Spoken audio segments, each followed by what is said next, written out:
সকল প্রাণীর একটা কমন বিচার হবে। কি সেটা?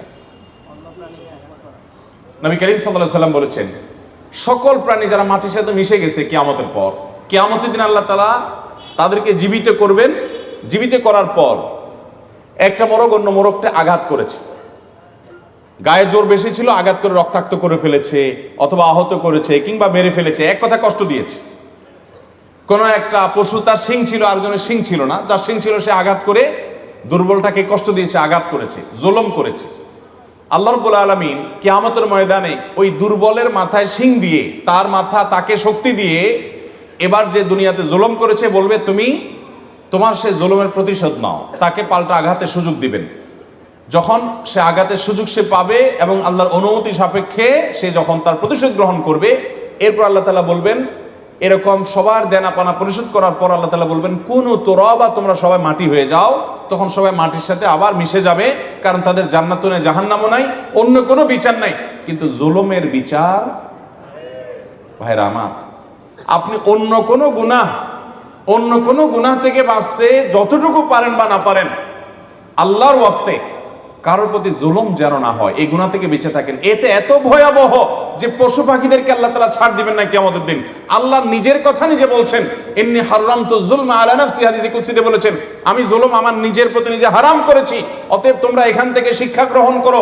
কত নিকৃষ্ট কাজ এবং ভয়ঙ্কর অপরাধ কারোর প্রতি জুলুম করা, যে আল্লাহ বলেছেন আমি নিজের প্রতি নিজে হারাম করেছি। আল্লাহর কিসে হালাল হারাম? তিনি তো হালাল হারামের বিধানদাতা, তিনি বলেছেন নিজের প্রতি নিজের জুলুমকে হারাম করেছেন, অতএব তোমরা একে অন্যের প্রতি জুলুম করো না। ভাইরা আমার, আমাদের তরুণ বয়সে, মধ্য বয়সে রিকশাওয়ালা, পথচারী, গরিব, অভাবী, প্রতিবেশী, পাশে ফ্ল্যাটওয়ালা, আরেক জমিওয়ালা, কত মানুষকে কতভাবে আমরা কষ্ট দিচ্ছি। দায়িত্বশীল হওয়ার চেষ্টা করবো তো ইনশাআল্লাহ, সচেতন হবো তো ইনশাআল্লাহ। এই একটা কাজ যদি আপনি করতে পারেন, মৌলিক মোটা ফরজ কাজগুলো করার পর আপনার জান্নাতে যাওয়ার পথ কেউ ঠেকাতে পারবে না ইনশাআল্লাহ। অতএব আমরা আমাদের কোনো আচরণ দ্বারায়, আমাদের কোনো কথা দ্বারায়, আমাদের কোনো বক্তব্য দ্বারায়, আমাদের কোনো রকমের কর্ম দ্বারায় কোনো মানুষের, আশেপাশের কারোর কষ্টের জন্য কারণ না হয়, খেয়াল রাখবো তো ইনশাআল্লাহ। বিশেষ করে যারা বয়সে তরুণ আছি, তাদের দায়িত্বটা অনেক বেশি।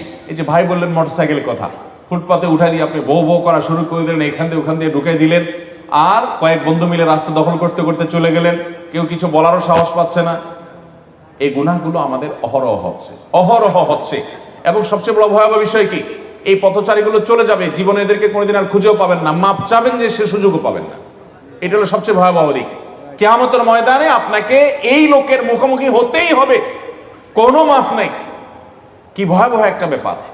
এই জন্য ভাইরা, আমাদের উঠা বসায় চলাফেরা আমরা ভালো মানুষ হওয়ার চেষ্টা করবো তো ইনশাআল্লাহ, নেককার হওয়ার চেষ্টা করবো তো ইনশাআল্লাহ। আল্লাহ আমাকে, আপনাকে, আমাদের সবাইকে আমল করার তৌফিক দান করুন।